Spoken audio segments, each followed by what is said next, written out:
Hello everyone. So I wanted to come on and do this quick video on Rihanna. So if you don't know, on March 8th of 2026, Ivana Ortiz drove to Rihanna's home and opened fire, right? 10 rounds. Some hit in her gate. I'll show you that, and a trailer that was in their parking lot, the parking lot of the home. The thing is, I think they were so intrusive in the sense that you saw when the kids were leaving Rihanna the day after she was packing up to leave, and you see them with all their luggage and everything like that loaded into the car. But whatever Zoom or helicopter, they basically were showing on their property when her sons was leaving. And I was thinking, come on, this should be private. Even if you did it as part of an investigation, to me, don't release it. We don't need to see on the property. Don't release that to everyone. And I know Rihanna, TMZ and other tour places have this, let's go look and see where celebrities live. But, and she wasn't in a gated community. That's how Miss Ortiz was able to get to her.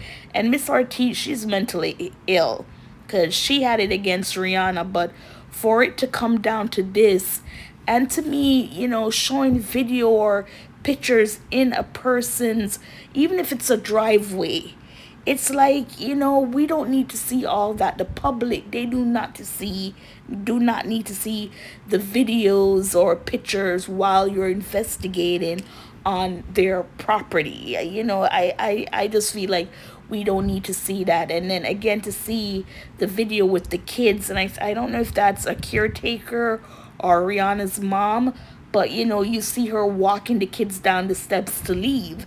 And Rihanna left. She went to a private jet. We don't know where she went. I heard she has property in New York, or maybe she went to Barbados. Who knows?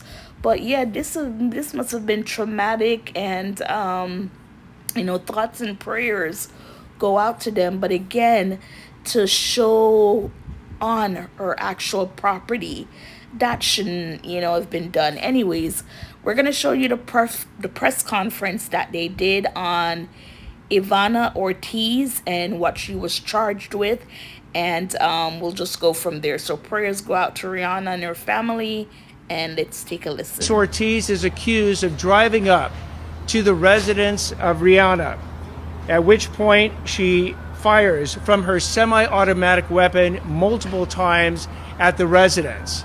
In that residence, Rihanna was there with her partner, her 3 children, her mother, and 2 staff people, representing 8 of the 10 of the counts of dealing with an assault with a semi-automatic firearm.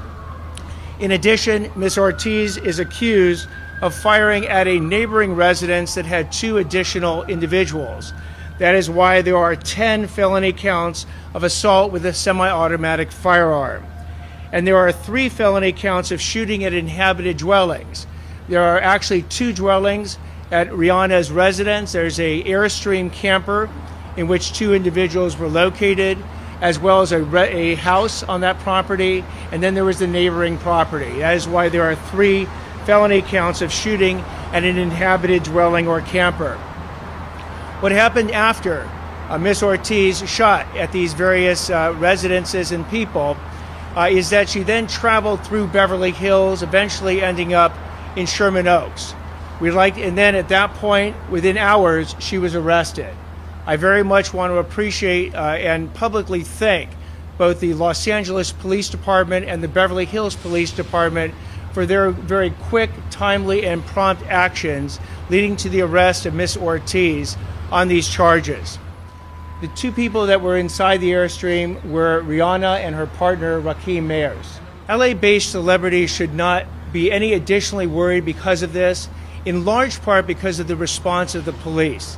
The incredibly timely, prompt response of the police on this sends that message to any person that is even thinking of using a gun in this community, that they face arrest, prosecution, and punishment for those type of actions.